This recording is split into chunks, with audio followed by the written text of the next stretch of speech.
Hey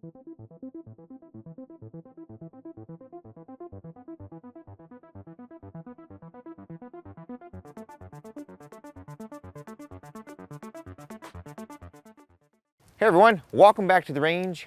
My name is Matt, also known as the King of Armor Destruction, the Armor Wizard. Zap, zap. I think it's trying to rain on us. We have a body armor demo / review today. Now, in full transparency, Tacticon Armament sent us over these level 4 plates to do with as we please, with no strings attached. This particular level 4 plate is a new offering from them. They did say that they will attempt to do NIJ certification under the 07 standard with this guy. This particular 9.5 by 12.5 plate weighs 7.95 pounds or 3.608 kilograms for those across the pond, is approximately 940 thousandths thick or thin, depending on how you want to market that, or 23.876 millimeters. This particular model is multi-curve. You can see all those nice, sexy curves right there, so that will help fit your body a lot better. Now, if this is the first time you're viewing my channel, here comes the long-winded speech. Over here on my channel, we do all of our body armor demos completely different than everyone else on YouTube. I'm after worst case scenario. I'm only ever given a couple of these plates, so with level 4, you only have to certify it with one shot of M2AP center of mass going a specific velocity, and because we only have 2 of these, we try to put as many shots on a plate as possible, again, for worst case scenario. Since this is rifle armor, we shoot at 45 feet. We also shoot at 0 degrees, again, because that offers a worst case scenario. Any oblique angles only add to the amount of thickness that that bullet has to penetrate against. We use a chronograph whenever possible, a Pro Digital DLX, because we need to know the velocity of that bullet. Like I said, for level 4, it's M2 armor piercing at 2880 feet per second, and you're not gonna see that out of a 22-inch or 24-inch 30-06, so we've loaded them up to meet that velocity spec. Since this employs a ceramic strike face per the NIJ, we've gone ahead and dropped each plate on its face 2 times as a preconditioning test. What I do afterwards is I mark a DT indicating that I've done the drop test, and then I apply a torque test. That's where you take the opposing edges of the plate and apply force to try to listen for any cracking. If we don't hear any cracking, we mark that with a TQ, and we've done that here. We didn't hear any cracking.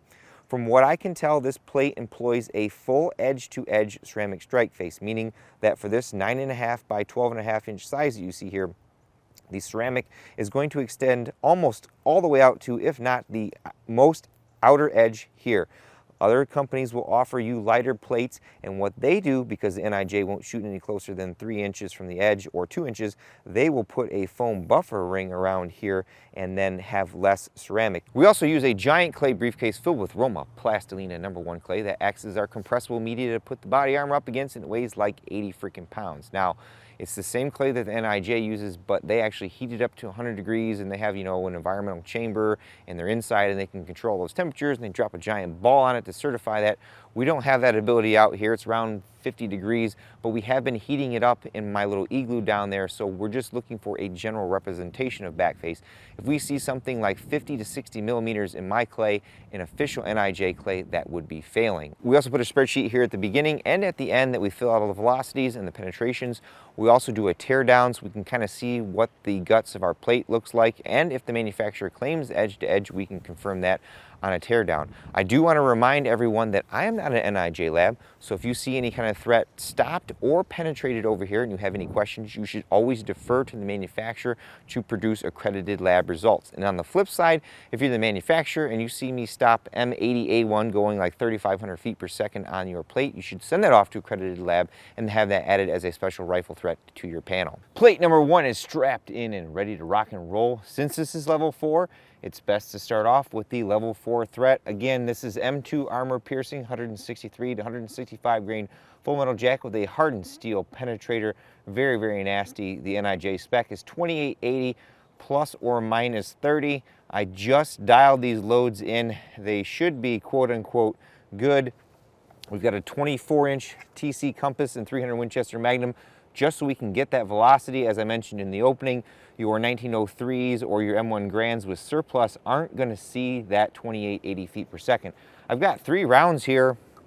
We'll place 1 center of mass and then 2 in the opposing corners, and then based on what we see, we've got some pretty spicy things we can throw at this today.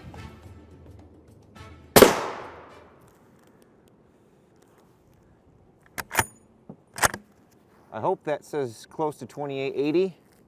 I can't read. This one I'm going to put on the upper left by the T.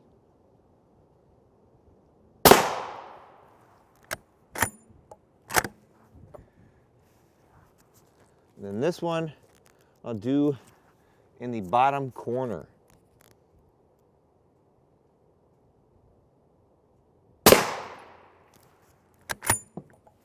Sorry about that, folks. I harped on having dialed in those loads, and we were a little shy of the spec velocity. I'll have to probably reconfigure those again. It's always a balance again because of the temperature variations.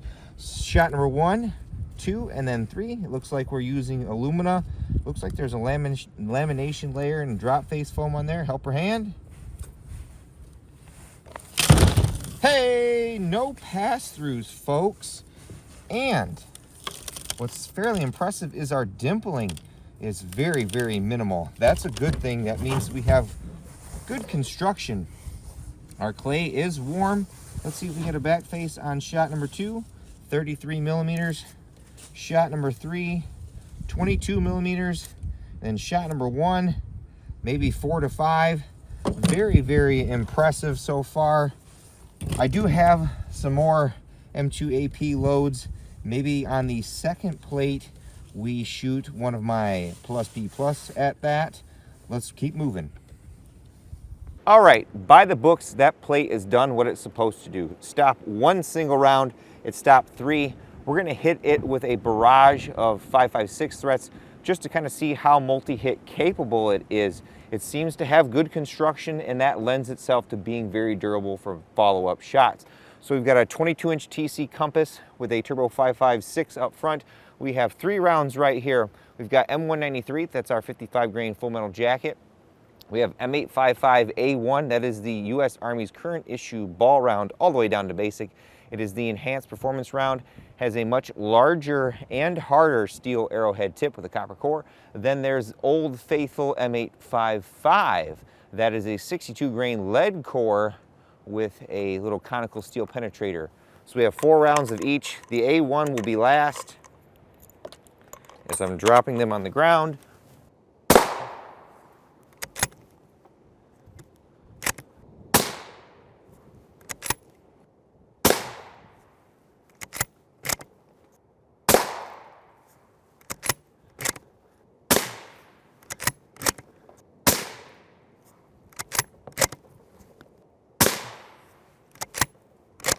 Last shot of M855.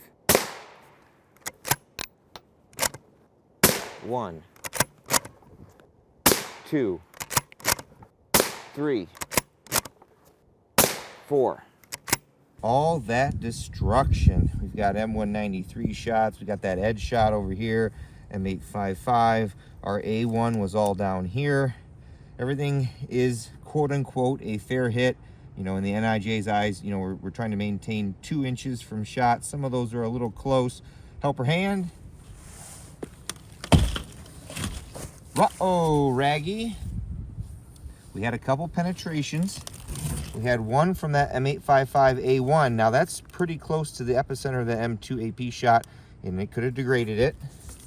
Same with that first shot of A1 over there. That was by those M855 shots. And then the same with this M193 and then the M855. Those are just way too close. Otherwise, we stopped quite a bit of rounds on plate number 1 here. Plate number 2 is ready to go. I'm gonna hit it again with M2AP. This one's got a little more charge than the last one. I wanna make sure we get to the spec velocity so nobody can cry a foul. Then I have 2 of my 300 wind chad loads. We've got our M14A1 API, that's Mr. Flashy Flash. It's got a steel core and a lot of incendiary compound. Then we've got M80A1 EPR. That is the same round that the U.S. Army again is using in 7.62 NATO, 130 grains, but I've got it loaded to 300 Win Mag velocities.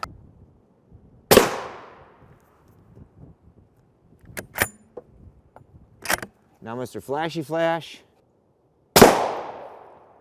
just smoked one of my straps.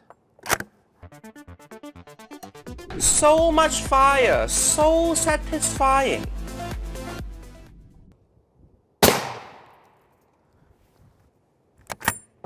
Nice. Easy enough. Our M2AP shot right there. Mr. Flashy Flash right there. Then our plus P plus 300 Wind Chad M80A1 right there. Place those bets in the comments below. Helper hand. Uh-oh, Raggy. We have a penetration from Kingdom Come with that M80A1, but another shot of M2AP and Mr. Flashy Flash both stopped. Again, this is outside of the realm of any kind of NIJ testing. Always worst case over here. Got to go above and beyond so that if you guys are looking at making these purchases, you have some confidence in these plates. Now to hit it with some maximum overdrive. I have 22 Creedmoor here from KAK Industries. They were nice enough to send over this 18-inch upper for us to mess with. Essentially, 22 Creedmoor is a neck down 6mm Creedmoor case for 22 caliber bullets. We've got some interesting spicy boys here because there are some people who tend to believe that velocity alone will defeat armor, and that is very dependent on the material type and the bullet. There is some construction involved, like, you know, a 30 grain varmint bullet going 5,000 feet per second isn't likely to defeat a ceramic strike face. So we've got a 42 grain zinc full metal jacket. We've got SS190, it's a 31 grain bullet from 5.7 with a steel penetrator, and we have 2 rounds of M855A1. Not sure if I got a velocity reading off that.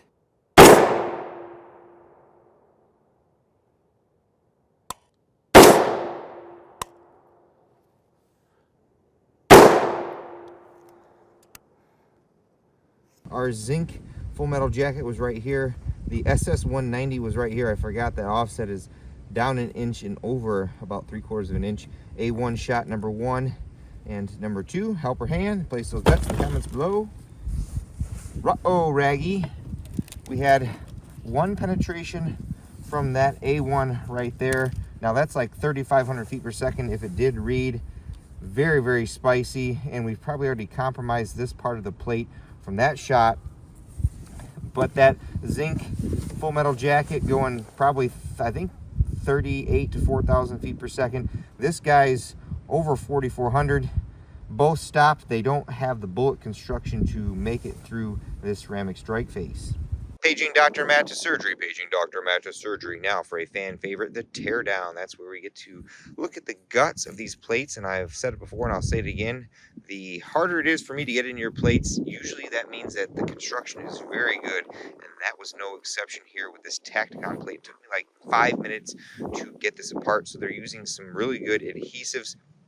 Here's our backer on plate number 2. It looks like it's that e-glass, fiberglass, matte style material. I measured it right around 330 thousandths. So you can zoom in here, you can see that basket-like weave.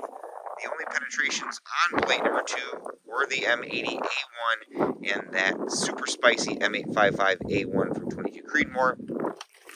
Here is our strike face, which is very impressive. We're using alumina oxide. Confirmed, we do have edge-to-edge coverage. I measured that right around 360 thousandths. There is a laminating layer on the front.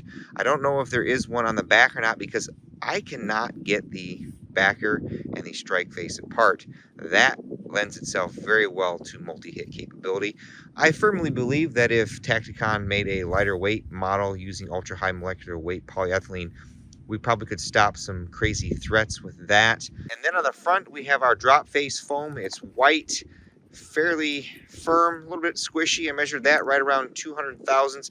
This is very crucial to passing NIJ drop tests, and I feel is always a requirement on any ceramic strike faces. Then we move on to plate number 1. Again, a super pain in the butt to get this apart. The only penetrations were the M855A1, M193, and then I believe that was M855. I will annotate if different. And I think the only reason we had those as penetrations is that there were those 2 shots 2 inches from each other, but I mean that was in a localized trauma zone from that M2AP, and then the M855A1 that penetrated was right there, pretty close, and pretty close. Again, above and beyond for what NIJ level 4 is supposed to do. I like that we have foam on the outermost edge. This is not what I talk about when mentioning reduced strike face foam. This is another foam protectant that we can add on the perimeter. This is a good thing as well. Overall, I think Tacticon built a really solid level 4 plate, and it will be a good competitor if they NIJ certify it at the price that they want to sell it for.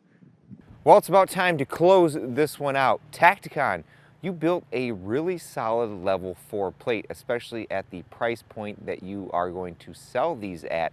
If you seek NIJ certification for this plate, I imagine it will sell quite well. Rarely do I comment that it's hard for me to get into a plate, so whatever adhesives they're using and the amount of them is A+ in my book.